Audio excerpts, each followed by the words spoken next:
Effect menu complete करने के बाद अब हम बिटमैप मेन्यू शुरू करने वाले हैं।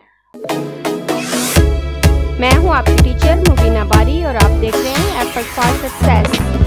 मज़ीद वीडियोस और अपडेट के लिए आप हमारी वेबसाइट विजिट कर सकते हैं। उसके अलावा आप हमें हमारे फेसबुक पेज पर भी फॉलो कर सकते हैं।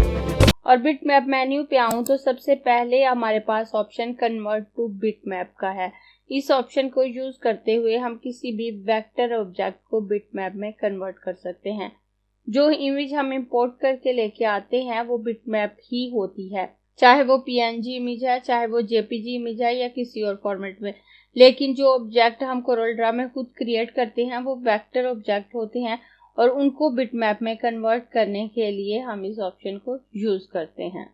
कन्वर्ट टू बिटमैप के ऑप्शन को यूज करने के लिए पहले मैं यहाँ पे कुछ बना लेती हूँ। मैं यहाँ पर एक रेक्टेंगल ड्रॉ कर लेती हूँ और इसमें कलर फिल कर देती हूँ और उसके बाद इसकी एक और कॉपी लेकर इसमें भी कलर फिल कर देती हूँ। उसके बाद मैं इन दोनों को सिलेक्ट करके एक और कॉपी ले लेती हूँ। अब यहाँ मैंने कुछ क्रिएट कर लिया है, आप कुछ भी क्रिएट कर सकते हैं। फिलहाल मैंने जस्ट रेक्टेंगल क्रिएट किए हैं ताकि टाइम सेव हो सके और हम जल्दी से अपने ऑप्शन की तरफ आ सकें।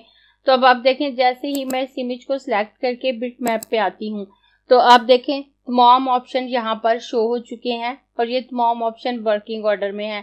अगर मैं नीचे इन इफेक्ट पे आऊँ तो यहाँ पर भी ये तमाम ऑप्शन काम कर रहे हैं। लेकिन अगर मैं इन रेक्टेंगल्स को सिलेक्ट करती हूँ और सिलेक्ट करने के बाद बिटमैप में आऊँ तो यहाँ पे काफी सारे ऑप्शन हाइड हो चुके हैं और यहाँ ये जो नीचे ऑप्शन शो हो रहे हैं अगर इन पे आकर क्लिक करूं तो यहाँ पर भी ये वर्किंग ऑर्डर में नहीं है। इसके अंदर के तमाम मेन्यूज हाइड हैं और जब तक हमारे पास कोई बिटमैप नहीं होगा ये ऑप्शन हाइड ही रहेंगे। यहाँ मैं एक बात आपको बताती चलूं, इफेक्ट मेन्यू के तमाम ऑप्शन भी इमेज पे काम करते हैं और बिटमैप मेन्यू के भी तमाम ऑप्शन इमेज पे काम करते हैं।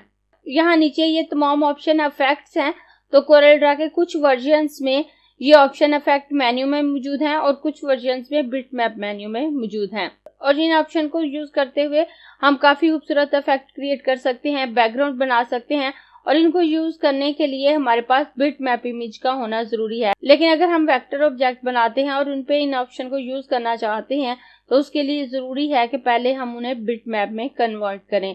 तो यहाँ मैंने इन रेक्टेंगल को सिलेक्ट किया हुआ है। रेक्टेंगल को सिलेक्ट करने के बाद मैं यहाँ कन्वर्ट टू बिटमैप के ऑप्शन पे क्लिक करूंगी तो यहाँ आप देखें रेजोल्यूशन ऊपर 300 शो हो रही है। अगर हमें अपने काम का प्रिंट लेना है तो उसकी रेजोल्यूशन 300 ही ठीक रहती है। अगर मैं इस पर क्लिक करूं तो नीचे हमें डिफरेंट प्रीसेट लिए गए हैं जिनमें मैक्सिमम वैल्यू 300 है। तो बेहतर यही है कि आप 300 रहने दें, इससे कम ना करें। उसके बाद कलर मोड है तो यहाँ पर CMYK सिलेक्ट है। अगर आप इसलिए चेंज करना चाहें तो कर सकते हैं। अगर आप ग्रे स्केल प्रिंटर से अपने काम का प्रिंट लेना है तो आप ग्रे स्केल कर सकते हैं। आप RGB कलर भी ले सकते हैं, लेकिन अगर आपने काम का प्रिंट लेना है तो CMYK कलर मोड ही बेस्ट रहता है। तो मैं यहाँ CMYK ही रहने दूंगी। उसके बाद ऑलवेज ओवर प्रिंट ब्लैक का ऑप्शन है। अगर आप ब्लैक को ओवर प्रिंट करना चाहते हैं तो यहाँ पे चेक लगा सकते हैं। उसके बाद एंटी एलियासिंग को ऑन रहने दें। उसके बाद ट्रांसपेरेंट बैकग्राउंड को भी ऑन रहने दें, इसलिए आपका बैकग्राउंड ट्रांसपेरेंट रहेगा। और उसके बाद आप यहाँ से ओके कर दें।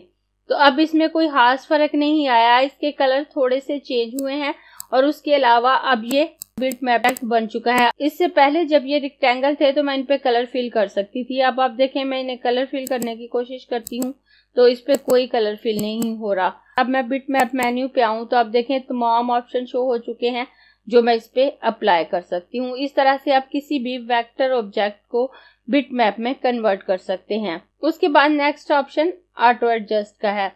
पहले मैं इस इमेज की एक कॉपी ले लेती हूँ और कॉपी लेने के बाद मैं इस इमेज को सिलेक्ट करूंगी। सिलेक्ट करने के बाद मैं बिटमैप मेन्यू में आऊँ तो नेक्स्ट ऑप्शन ऑटो एडजस्ट का है। कई दफा जब हम कोई इमेज लेते हैं तो उसमें ब्राइटनेस, कंट्रास्ट या कुछ और वैल्यूज प्रॉपरली सेट नहीं होती, हमें उन्हें सेट करने की जरूरत होती है। लेकिन हमें ये भी नहीं पता होता कि हम क्या सेटिंग करें। अगर हमें समझ नहीं आ रही कि हमने क्या सेट करना है तो हम ऑटो एडजस्ट के ऑप्शन को यूज कर सकते हैं। इस ऑप्शन पे क्लिक करने से हमारा इमेज ऑटोमेटिकली एडजस्ट हो जाता है। जब ये ऑटो एडजस्ट होता है तो ये उन डिफॉल्ट वैल्यूज को यूज कर रहा होता है जो कोरलड्रा ने सेट की हैं। आप 100% इससे काम नहीं ले सकते कई दफ़ा इस ऑप्शन को यूज़ करने पर भी आपको अपना मतलूबा रिजल्ट नहीं मिलता, तो आपको दूसरे ऑप्शन इस्तेमाल करने पड़ते हैं। लेकिन अगर आप ज़्यादा मेहनत नहीं करना चाहते और जल्दी से काम ख़त्म करना चाहते हैं तो आप इस ऑप्शन को करके देख सकते हैं। कई दफ़ा इसका रिजल्ट बिल्कुल वैसा ही आ जाता है जैसे आप चाहते हैं, क्योंकि जो कोरल ड्रॉ में डिफ़ॉल्ट वैल्यूज सेट हैं ये उन्हीं को लेकर काम कर रहा होता है। तो अगर मैं इस पर क्लिक करूँ तो आप देखें हमारी इमेज ऑटोमेटिकली एडजस्ट हो गई, ये थोड़ी ब्राइट भी हो गई है और इसके कलर चेंज हो चुके हैं।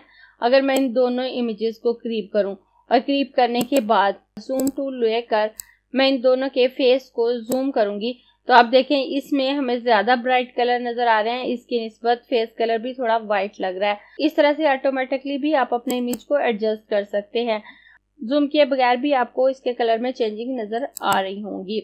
उसके बाद बिटमैप मेन्यू में next option image adjustment lab का है।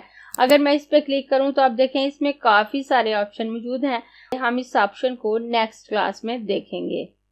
अगर आपको ये क्लास पसंद आई है तो लाइक कीजिए, अपने दोस्तों के साथ शेयर भी कीजिए ताकि वो भी सीख सके। आप अपने क्वेश्चंस और व्यूज नीचे कमेंट बॉक्स में लिख सकते हैं। और अगर आपने चैनल सब्सक्राइब नहीं किया तो प्लीज़ सब्सक्राइब कीजिए ताकि आपको आने वाली वीडियोस का नोटिफिकेशन फौरन से मिल सके।